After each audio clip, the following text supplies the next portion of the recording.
Okay, everybody, welcome to the weekly Inside Real Estate Tactics webinar. I'm here copying the link so I can chat it to you guys. Let me do that real quick. Somebody let me know you can hear me so I can reply with the link. There we go. Thanks, Sarah. So let's send the link out. And as you can see on the screen, once I hit show screen, there we go. All right. What we're going to do today is interesting. It's Bing pay-per-click. And we've kind of like circled the wagons with Twitter, Snapchat. We've done Google. We've done Facebook. Hit all the major channels, but we kind of, just as is the nature of Bing just kind of gets overlooked and we've forgotten all about it until today. And I have a special guest, a good friend of mine who does a lot of Google and Bing pay-per-click. I know he knows Bing inside and out. I've probably logged into Bing 2 or 3 times myself, so he's going to help me out. Ben, you can hear me, right? I can. What's going on, everybody? Happy Tuesday. Good. So, Ben, I'm going to run through a few bullet points, but I'm going to let you fill in. So I have here why Bing, and the notes that I came up with, there's less, but still lots of people searching. It's something like 3% of all searches happen on Bing, where it's 90% for Google. That's probably not too far off. Yeah, but you know firsthand, it's still a lot of volume, right? Yeah, we've run campaigns where Bing traffic is very similar to the amount of traffic you get on Google for your budget, and usually often at a lower cost. So that's the key thing there. Most of us on this call are not out there trying to spend $10,000 a day. So if your budget's down in the $10 to $50 a day range, that difference doesn't really matter, right? That's right. Cool. And then the other note I had was biz owners try Google first. And I know I just forget about Bing. Most people just get a Google campaign live and they forget about the other one. This is true. Yeah. And we've had, we're going to show an account just to kind of walk through the Bing interface a little bit. And this is actually an account that we ran for a client. And they told us, what we like to do is run campaigns on Google, Bing, Facebook, and 30 days in, 60 days in, get some feedback, because we can get leads on all 3 channels. But then we'll get back with the client 30, 60 days in and say, hey, where are you having the most conversations? One of Ryan's favorite words. And this particular client said, shut everything off. I want only leads from Bing, because the quality was really, really good. And that was like his market was waterfront property on the Atlantic coast in Florida. Okay, so it was a real estate example. That's right. Cool. So I'll just, I have some bullet points, things I want to cover, but I'm just going to let you show the dashboard. This will be a little different than our usual format today, guys, but I'm just going to let Ben just kind of dig in and show us around. So what cool. do I do here? I need to give you, I'm going to change presenter. I'm going to give it to you. You should see something pop up, and then the screen will switch over to Ben. Very cool.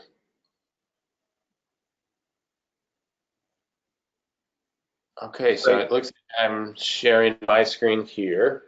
Yep. Awesome. So this is a Bing account. Now it's very similar to AdWords in terms of the structure of the account. So now folks might get a little disoriented though, because I'm hopping back and forth between Google and Bing. I just kind of want to show some of the differences there. And so Google recently, I don't know if you guys talked about this, Ryan, but Google recently redid their entire ad account interface. So this is what it looks like now. The old AdWords interface is very similar to what you're going to see on Bing. And so this is Bing right here. When you set up an account, it's a little bit different, because you have to set up, so kind of just going from 101, like you have to go create a new Microsoft account. If people want to try this or get started, the best thing to do is just go to bingads.com, and I'm already logged in, so it's just taking me to my accounts there. But you got to go to bingads.com, sign up like you would with a Google account, and enter all your billing information, your business information, and then you're off to the races. If you already have a Google AdWords account, that's good, because the way Bing works is similar, and they have a really, really cool feature that allows you to import your campaign that already exists on Google.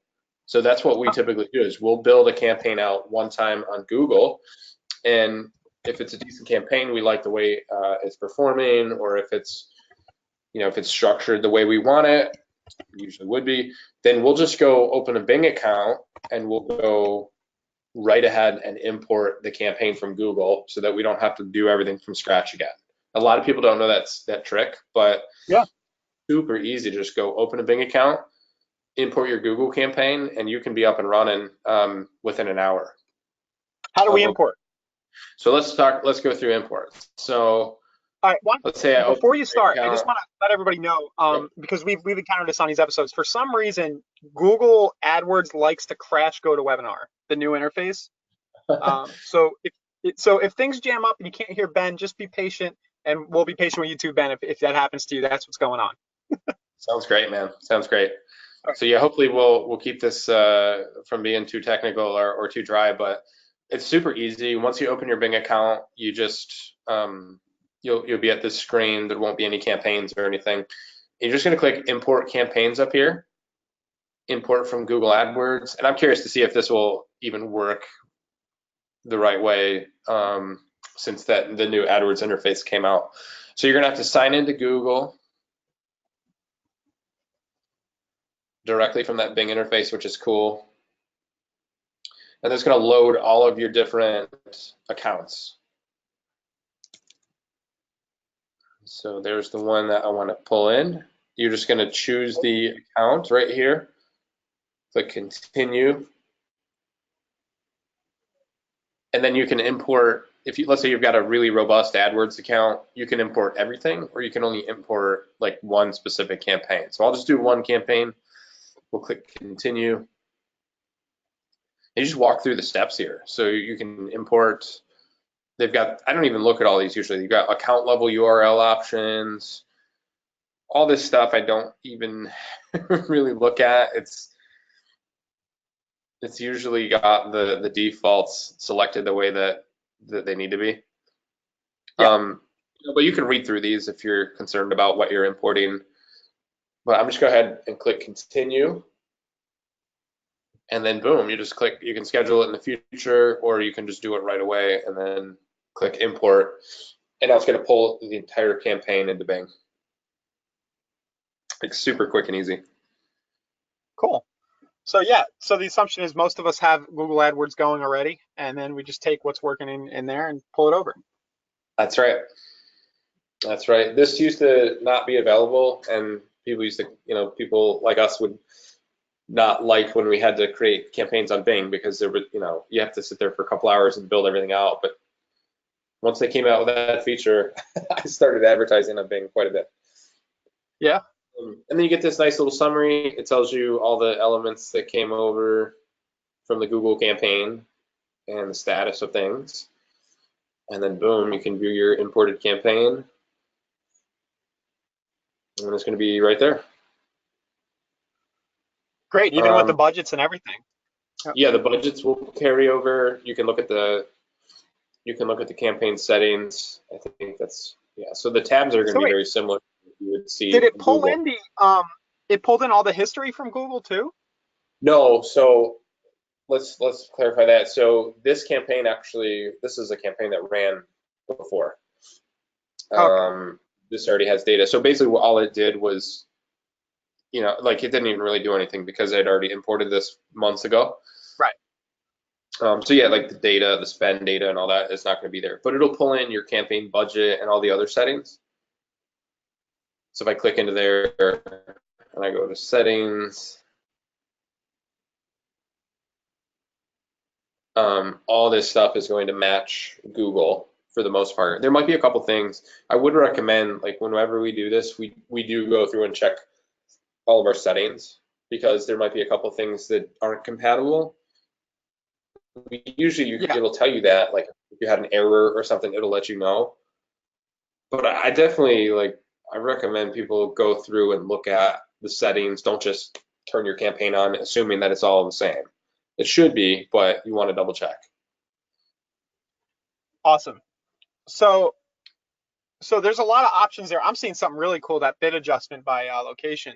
I've never noticed that in Google. I'm sure you can do it, but um, That's true. Yeah. So that's a feature. You know, Bing always ends up copying Google. I think most people know that, but the Bing ads interface is often 3 to 6 months behind Google. They just copy everything. It's hilarious, well, including. yeah. All right. So I think it would be helpful for me and everybody watching. We did the same thing when we did AdWords, and I did it. I have my own kind of way of running an AdWords campaign. I'm really curious to watch you, run a straight up real estate, website campaign in Bing if you're okay with doing that from Yeah. scratch. Well, right now, sure. Yeah, we can create one from scratch here.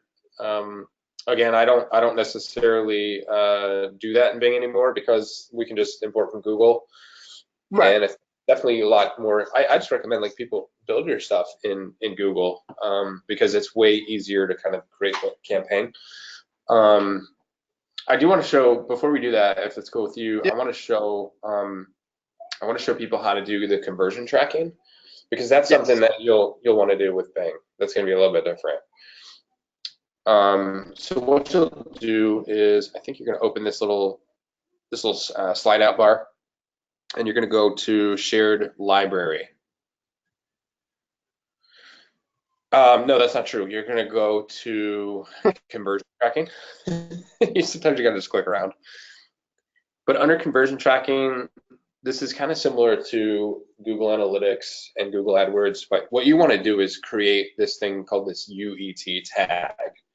So you go to this UET tags page under conversion tracking, and this is real simple. You just click the green button, walk through it, and you're going to install this tag on your website or whatever pages you're running traffic to. Hmm. And that basically lets Bing, do its reporting on. You see right here, we've got like a conversion goal set up, but you need to get this tag created. I just usually call it Bing UET tag.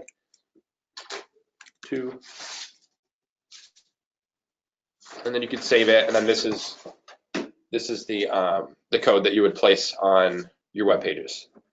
Yep. So I'll cut in here. We do this almost every week, Ben, where at least the last few weeks. So Conversion Plus users, you're going to just email it to support. There's actually a link in the navigation. You can send a snippet over. If you're on KV Core, you have the ability to self-serve do this under the website section.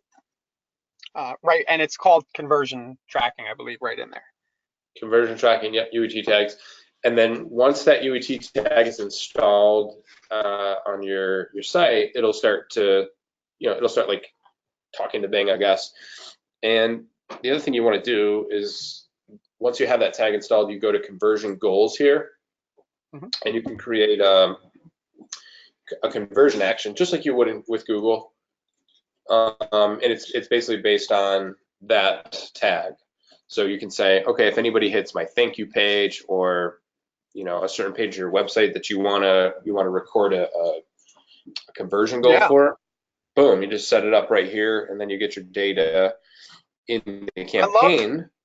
I'm seeing something different. You can actually do it by pages viewed. That's right. And maybe I've never noticed that in Google, but on Conversion Plus right now, you're not able to drop a pixel on the conversion action. So it might actually be useful to use either duration or pages viewed per visit. On Mm-hmm. Core, you can pop. You can drop the pixel. Can you drop the pixel direct, Ben? That's my question. Um, well, you get that snippet, you can paste it anywhere you want. Right, but I mean to measure the conversion itself. Um, the way that KV Core works is you can drop a pixel in. You know how Google gives you a little tag to put in Yep. specifically for the conversion? It looks like Bing doesn't have that, so you're going to have to get a little creative and do it based on URL, which conversion isn't giving us. So Gotcha. actually, I'm sorry, guys, to go in a circle here on you, Ben, but I'm trying to just work this problem in my head. Actually, we could do this by destination URL, right? Because whatever campaign you're running, you know that after somebody opts in, they're going to land somewhere. Mm-hmm. For the most part. If you can get if you get somebody to a unique URL, then that's definitely the way to to set this conversion goal up. Okay. So if a lead, you and I both know, it's like if you fill out a form on something and it takes you to like a unique thank you page or success page, that's where that URL is what you would want to use here for the conversion goal. I think you and I know that for sure. It gets a little tricky sometimes with real estate websites where you're registering on the site, but you're not getting taken to a thank you page. It's just like a little pop-up box, and you stay on that same page. But anyway, that's maybe another topic. Yeah. Yeah, it is. We've There's talked still about ways that to too, do about it. setting specific thank you pages. It's a little confusing, Ben, because with Core and Conversion Plus, there's different ways that we're generating leads. We can use the landing pages themselves and control the destination URL somebody goes to after, or we can use the native pop-up that the systems give us, and that's where it gets a tad bit tricky. But Mhm. I think just kind of talking about the options, most of the people operating here at this level will be able to figure it out. And feel free to reach out to me, if you need help. Awesome. So, So and then yeah, what basically, happens when you click next? wait, say that again. So when you click next on that last screen, that's where you would set the URL that they're landing on, right? That's right. Yeah, let me go back in there. So Okay. create conversion goal. Let's just call it website registration. Destination URL, click next, and then you can choose Got it. some of these different options. And then you just drop your web page URL right in there. Yeah. You can assign a value if you're like, yeah, each lead is worth $5 to me, or if you don't know, you just leave it, don't assign a value, leave it blank. The count here, for me, I like to choose unique, because you might have somebody go to your website. Let's say someone clicks on a Bing ad, goes to your website, registers, signs out, and then maybe comes back later and registers again. Well, for that one person, I think you only want to count them as one lead. So you would choose unique instead of leaving it at all, because if you leave it at all, it'll count them as 2 conversions, whereas you only really want that one. This is probably like more granular than people even need to see, but the other thing too, though, this is definitely a good one to know. Conversion window, I like to bump that as high as it'll go. So if somebody clicks on your Bing ad, comes to your website, doesn't do anything, leaves, comes back the next day, and then registers, well, you'll get credit for that to the right keyword, the right campaign. And so that window can go up to 90 days. So I like to max Cool. that out to give credit back to the right keyword that initially brought that person in. And this is important because a lot of us are doing retargeting. So this is important. Definitely, Um, definitely. Alicia's Yeah, and that's asking, she's that's right. saying you guys are trying to confuse us, right? And Yeah, we are geeking out a little bit on the conversion stuff, but it's just because it's very critical to get it right, so you know where your money's going. This is yeah. probably the hardest part. Yeah, This is Chinese, but when you set it up every day, it makes sense. yeah. So um, you can go back later and watch. The rest of it's pretty simple, right, Ben? The actual creation of an ad and things like that.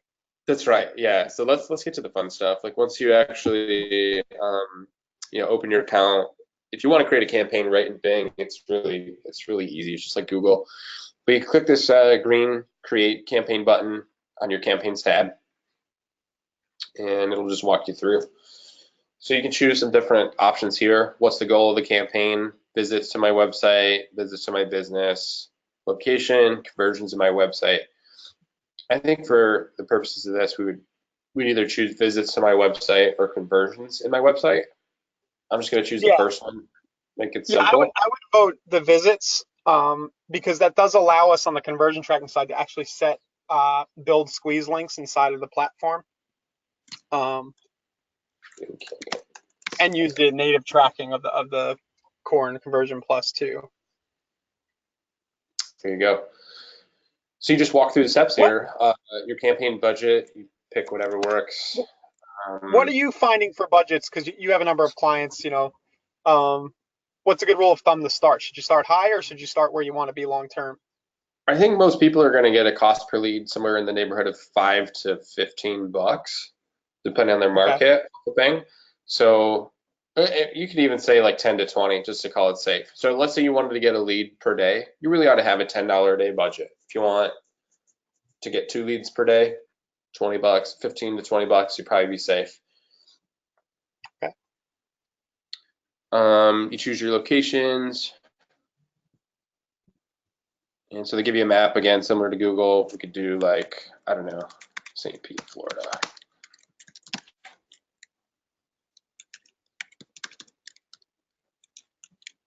I'm not sure I trust like Bing's map.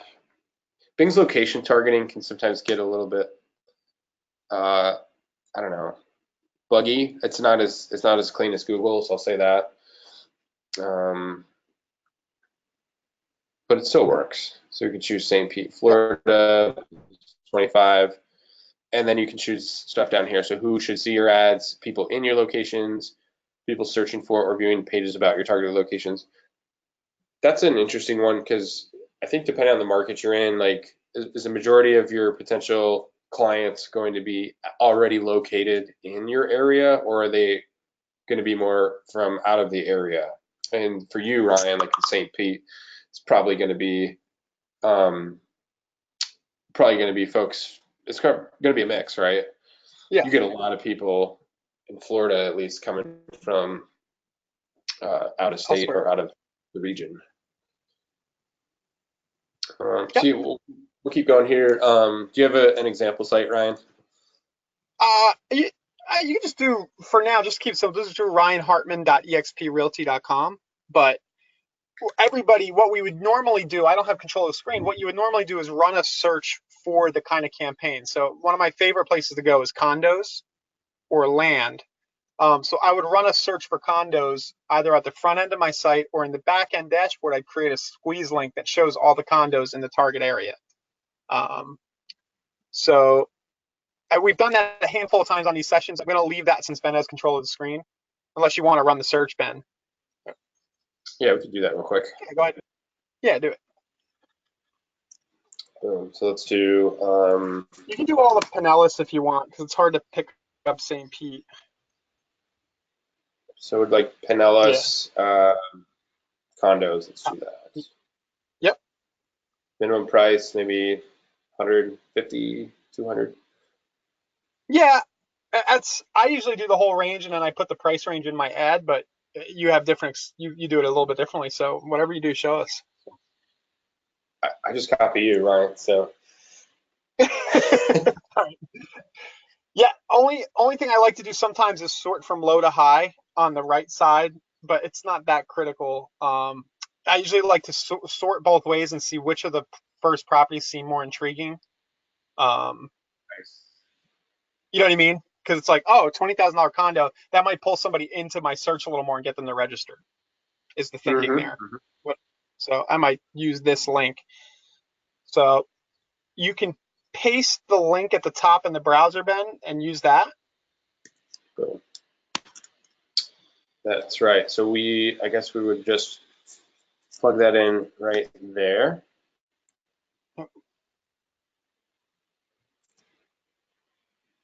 Okay, we can name our ad group St. Pete condos. And for the keywords, they have some suggestions here.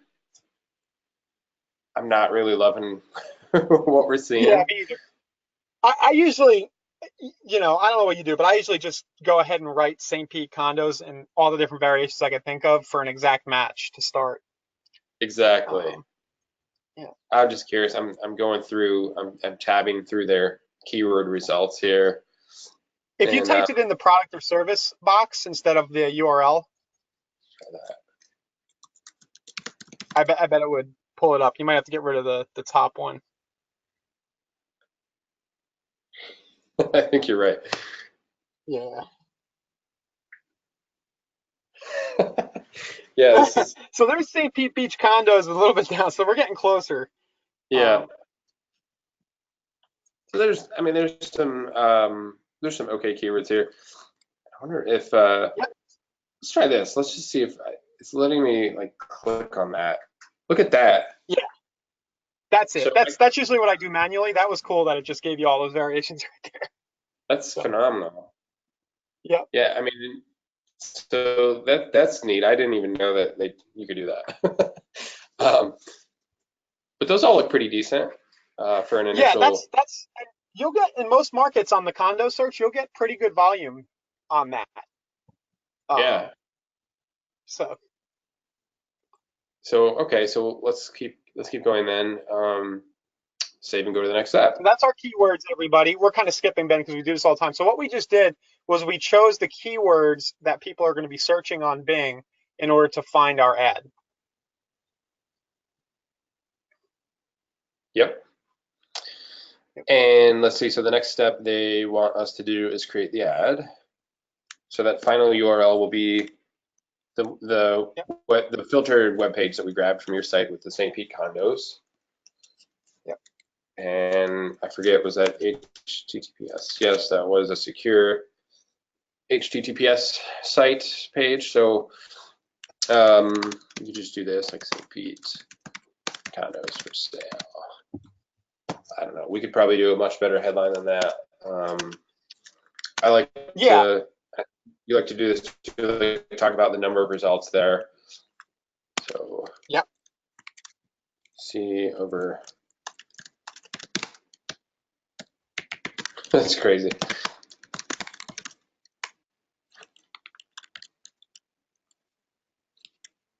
And then you can mess around with this part here, this path. This is just like Google. It's basically a copy. It's a clone of it. So you could do ryanhartman.exprealty.com / St. Pete condos. Even Cool. that actually fit. That's And cool.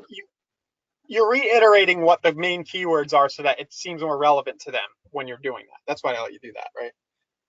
Pretty much, yeah. You want to. It's message match. You know what whatever keyword search they did, you want to mirror in the ad, and you want to mirror that same exact message or result right on that landing page. Yeah. Probably 101 that you already teach in this group. So ad text, again, we could say, this isn't secret sauce or anything here, but St. Pete My condo. favorite is to give a price range. I just the more numbers in the ad seem to be the better. But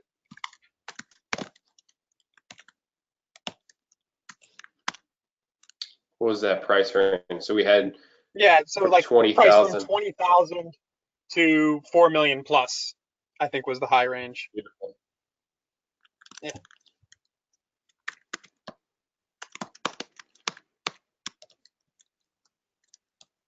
And just that 20K is going to get the click. That's, pick the lowest price listing in any search set, and it's going to be intriguing to people usually.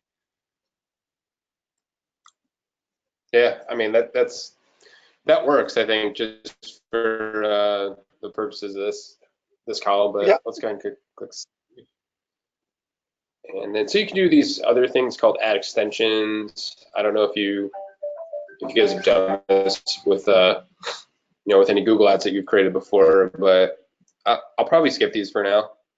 Yeah, skip them. I don't know. I'd be interested to hear your opinion. My opinion is it just confuses things and it dilutes my tracking.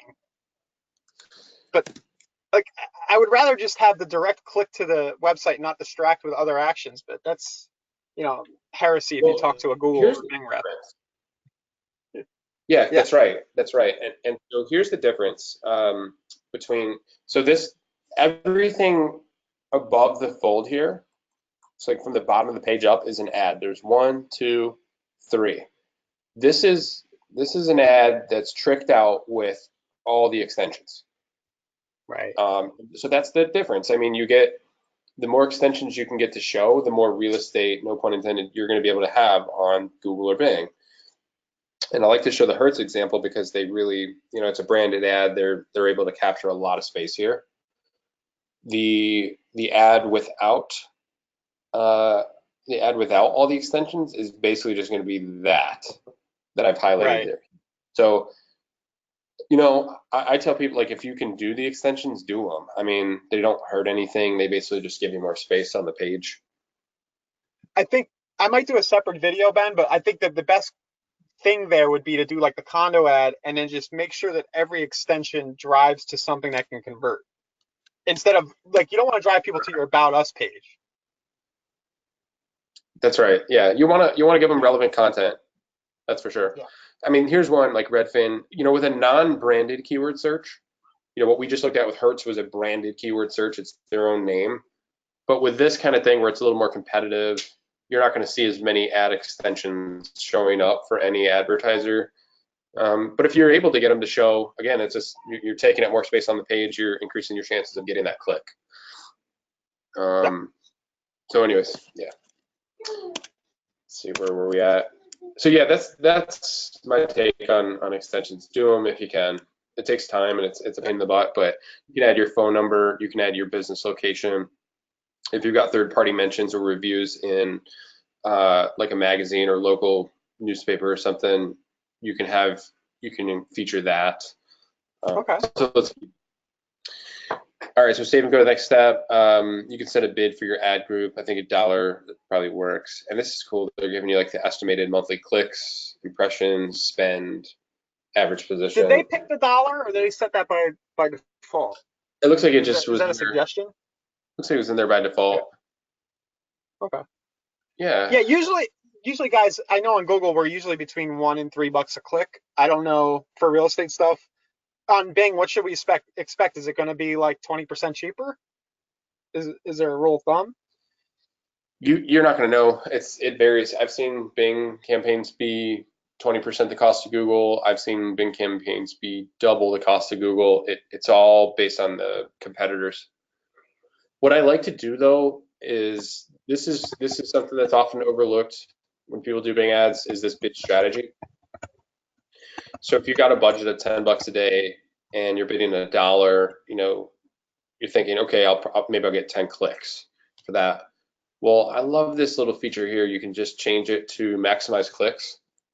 And so what you're doing, you're letting Bing like squeeze as many clicks for the keywords that you've chosen and the $10 a day budget. You're letting Bing like squeeze as many clicks as it can out of all those, the $10 a day.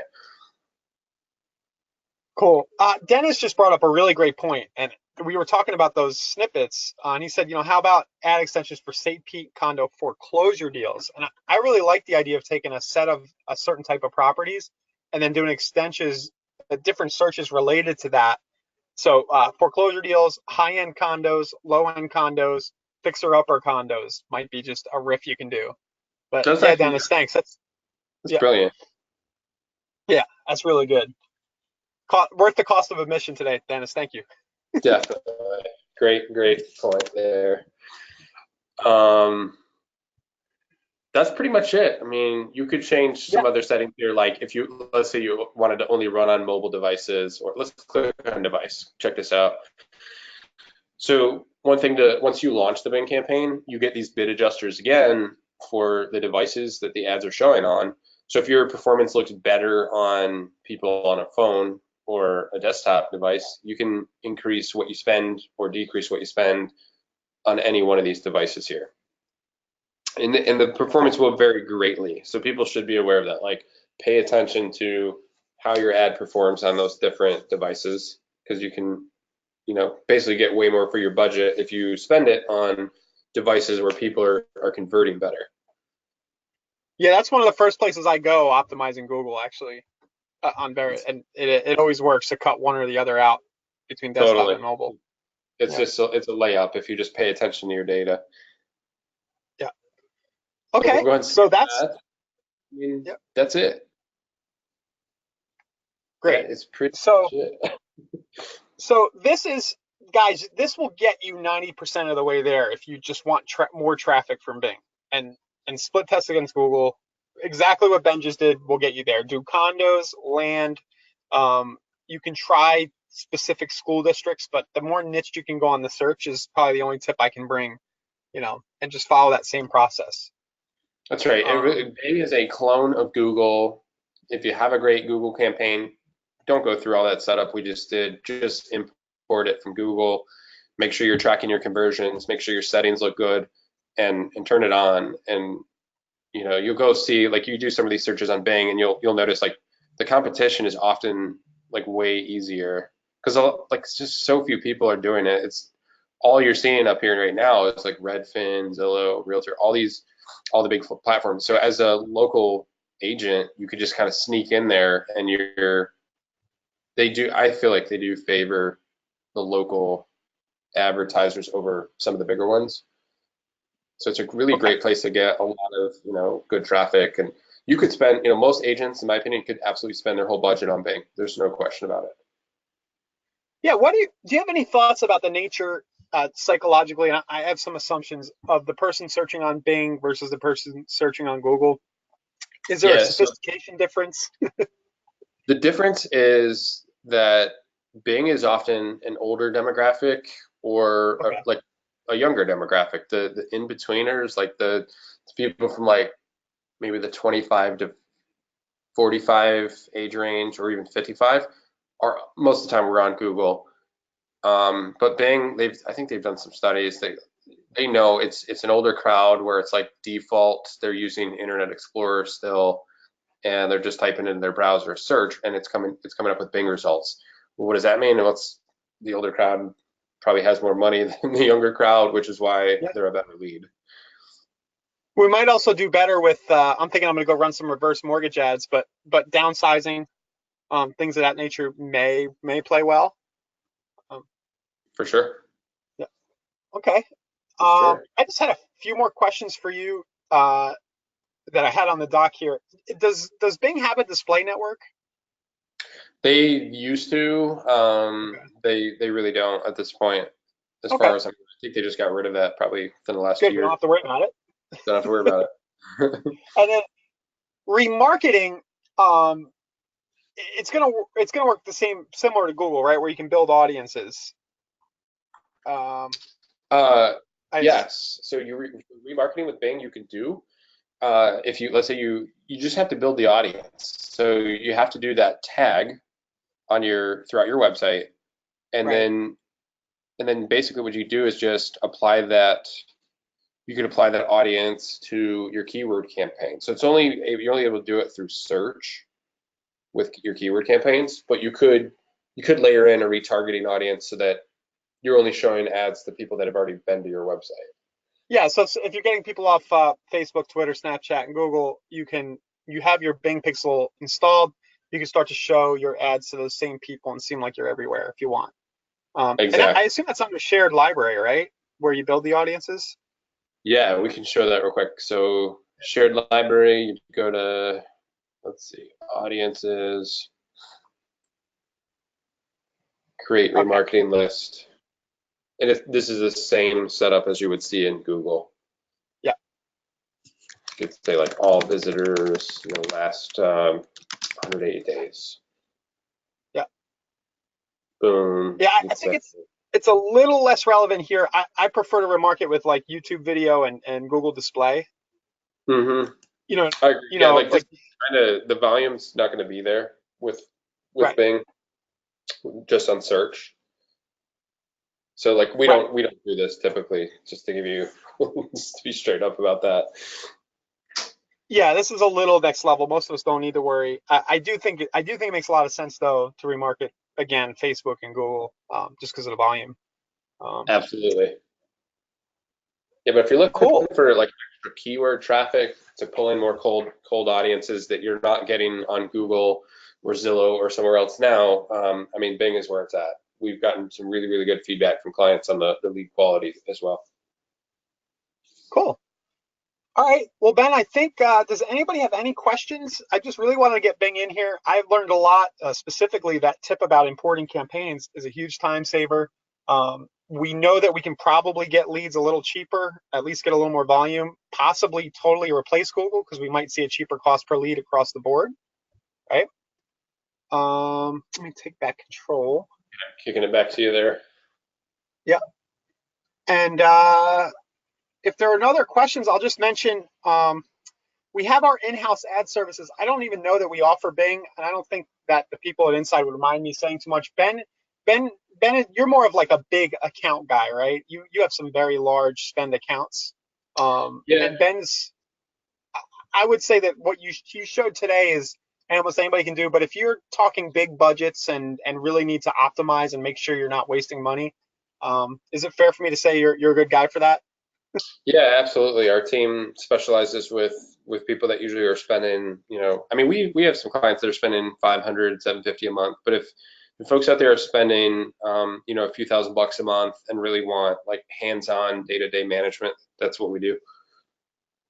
Yeah, yeah. So, you bigger teams who spend a lot of money, I consult Ben when I want to make sure that I'm not wasting the money of people who are hiring me to do this stuff. So just to give you an idea. So and I know you do audits and things like that too, right? Just to kind of give a quick Ab- report and let somebody know where they're at. Absolutely. Yeah. Okay. Well, Ben, thanks a lot, man, for coming on.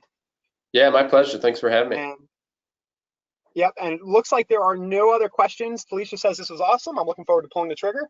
And that's it. Thank you for the participation. Thanks for the great tip, Dennis. And we'll see everybody next Tuesday. See you later.